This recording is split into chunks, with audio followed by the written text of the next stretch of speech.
नमस्कार, भिवंडी वृत्तांमध्ये आपले हार्दिक स्वागत। आज बघूया भिवंडी वृत्तांनी टिपलेल्या आजूबाजूच्या परिसरातील काही क्षणाची। ओवळी ग्रामपंचायत यांची सरपंच पदाची निवड बिनविरोध पार पडली।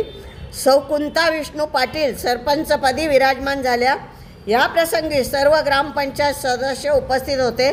ग्रामसेवक सौ शिल्पा शिंदे, सौ रोहिणी म्हात्रे, मनोहर पाटील, निलेश जाधव, सौ सोनम पाटील, सौ वैशाली भोईर, सौ सपना म्हात्रे, मनीष पाटील, सौ शोभा साहू। सरपंच निवड जाहीर होतात फटाक्यांची आतषबाजी, डीजेचा गजर, सरळ नातेवाईक यांच्याकडून औक्षण करून कुंता पाटील यांना शुभेच्छा देण्यात आल्या। गावातील ज्येष्ठ मंडळी शुभेच्छा देण्यासाठी पुष्पगुच्छांचा वर्षाव करण्यात आला। वाजत गाजत घरपर्यंत मिरवणूक काढण्यात आली। झाल्याबद्दल त्यांचे हार्दिक अभिनंदन। जसे 4 वर्ष गेले, 4 वर्षात जे पण सरपंच झाले, माजी सरपंच, उपसरपंच, तसेच आता त्यांना पण तुम्ही जे सरपंच झाले त्यांनी आता त्यांना प्रोत्साहन करायचं, पुढे वाटचालीसाठी त्यांना हार्दिक अभिनंदन।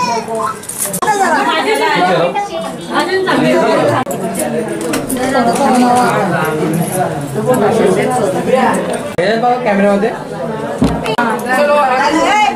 आगे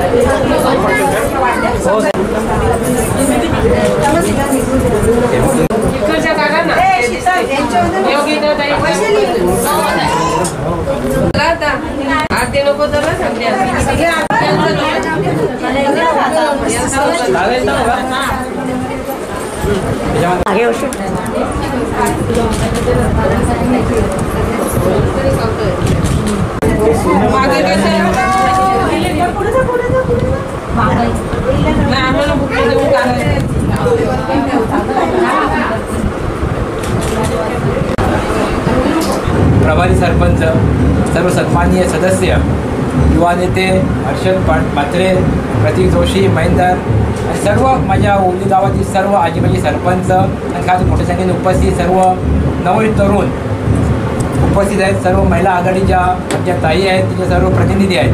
मी सर्वांचा या ठिकाणी अभिनंदन करेल। आणि खास करून गेल्या या 5 वर्षामध्ये ओवली गावामध्ये जेव्हा या बॉडीची स्थापना झाली, आता याच्यावर 5वे सरपंच असते माझ्यामध्ये।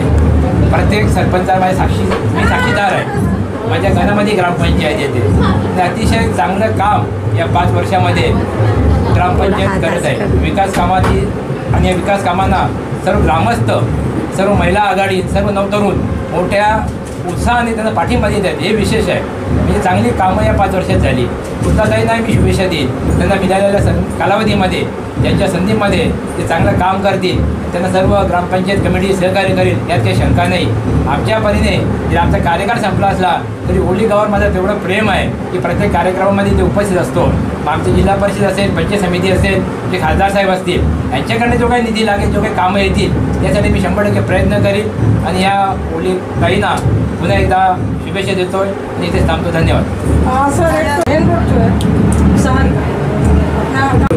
जेव्हा तो काम जवळ मंजूर झालेला आहे, खासदार साहेबांच्या निधीतनं पण आणि ग्रामपंचायतच्या निधीतनं स्वतः ते काम करण्याची सुरुवात केलेली आहे। मला वाटतं त्यावेळी त्याचं प्रमाण टेंडरही झाले असेल असं वाटते मला। ते लवकरच या वर्षामध्ये यांच्या ताईच्या कालावधीमध्ये तो काम 100% पूर्ण झाले तुम्हाला दिसेल। या ग्रामपंचायतच्या कालावधीचं शेवटचं काम तो एक चांगलं काम असेल अशी मी तुम्हाला ग्वाही देतो।